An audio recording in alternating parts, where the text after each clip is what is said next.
Hello dear student, good morning to all of you. I hope all of you are fine and all of you are doing well.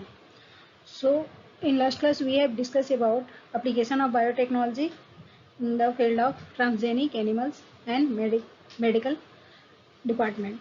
So I hope that points were clear. Today we will discuss about gene therapy. So let's see its overview.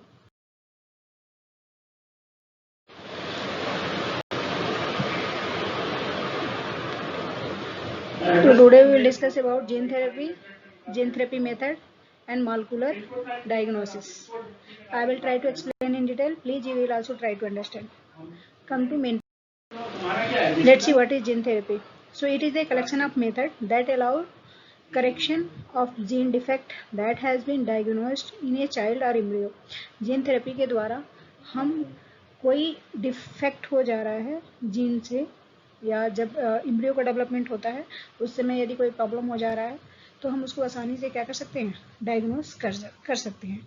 यानी ये जो है जब एक women pregnant होती है तो उसका जो चाइल्ड है उसमें कोई प्रॉब्लम है in the case of mother ओम तो उसको हम जीन थेरेपी की सहायता से ठीक कर सकते हैं. This method is applied in a person with hereditary disease.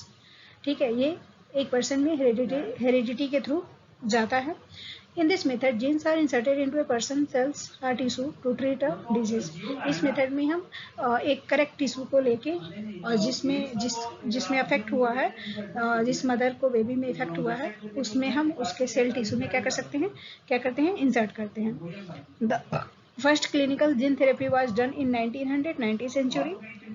4 years old girls में किया गया था the help of ADA adenosine deaminase deficiency. ठीक है, तो जो फर्स्ट क्लिनिकल जीन थेरेपी किया गया था वो कब किया गया था 1990 में किया गया था. जो 4 years old गर्ल्स थी और उसमें क्या प्रॉब्लम था ये एडेनोसिन डाइएमिनेज डिफिशियंसी था. The correction of gene defect involve delivery of normal gene into the individual. ये जो है the correction of gene defect gene का जो जीन डिफेक्ट है उसको करेक्शन हम क्या कर सकते हैं नॉर्मल जीन को एक एम्ब्रियो में क्या कर सकते हैं ट्रांसफर कर सकते हैं. Take over the functions of and compensate for non functional gene और उसको हम नॉन फंक्शनल जीन के फॉर्म में क्या करते हैं कंपनसेट करते हैं. The correction of gene defect involves delivery of normal gene.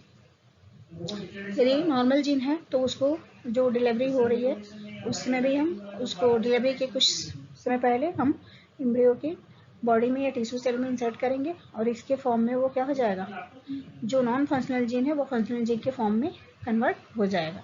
So I hope these points are clear. Come to next. Let's see gene therapy method. अब ये मेथड अप्लाई कैसे होता है. In gene therapy method lymphocyte from the blood of the patient और grown in culture medium outside of the body.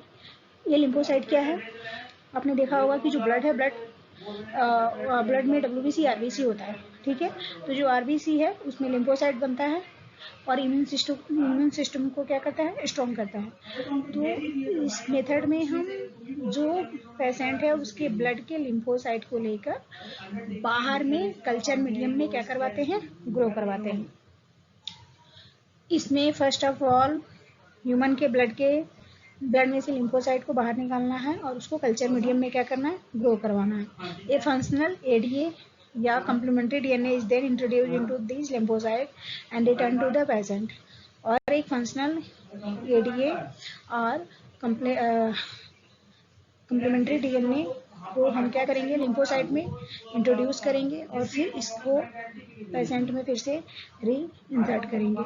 यानी अपने जो lymphocyte लिया उसको आप कल्चर मीडियम में ग्रो कराओगे. कल्चर मीडियम में ग्रो कराने के बाद से उसमें cDNA इंसर्ट करोगे. इंसर्ट करने के बाद से फिर से लिम्फोसाइट को जिस पेशेंट से आप निकाले हो उसमें लाके इंट्रोड्यूस करोगे. इन this method periodic infusion of such genetically engineered lymphocyte is needed. In this method, periodic infusion of such genetically engineered lymphocyte is needed. ठीक है, तो इसमें लिम्फोसाइट की जरूरत होती है क्योंकि जब तक सारा वर्क लिम्फोसाइट पे ही होता है. If gene is isolated from bone marrow cells, producing ADA is introduced into the cell at early embryonic stage.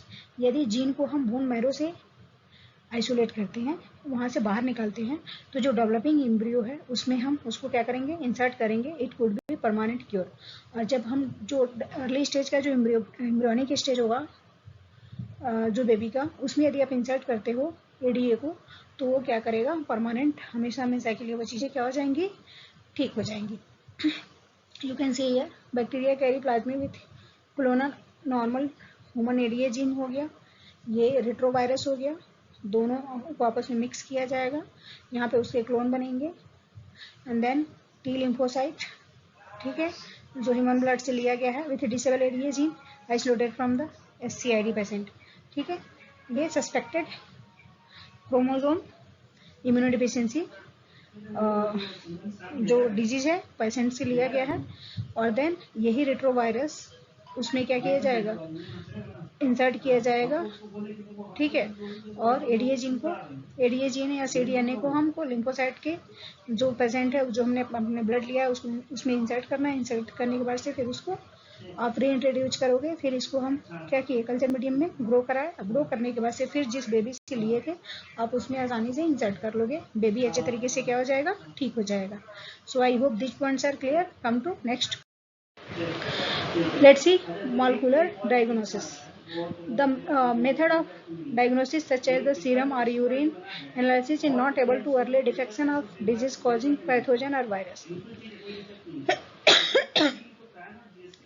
जो मॉलिक्यूलर डायग्नोसिस मेथड है उसमें हम किसी चीज़ का सीरम या यूरिन को क्या करते हैं, डायग्नोज करते हैं, क्योंकि पहले ये चीज़ें आसानी से डिफेक्ट नहीं होती हैं, पहचान में नहीं आती हैं.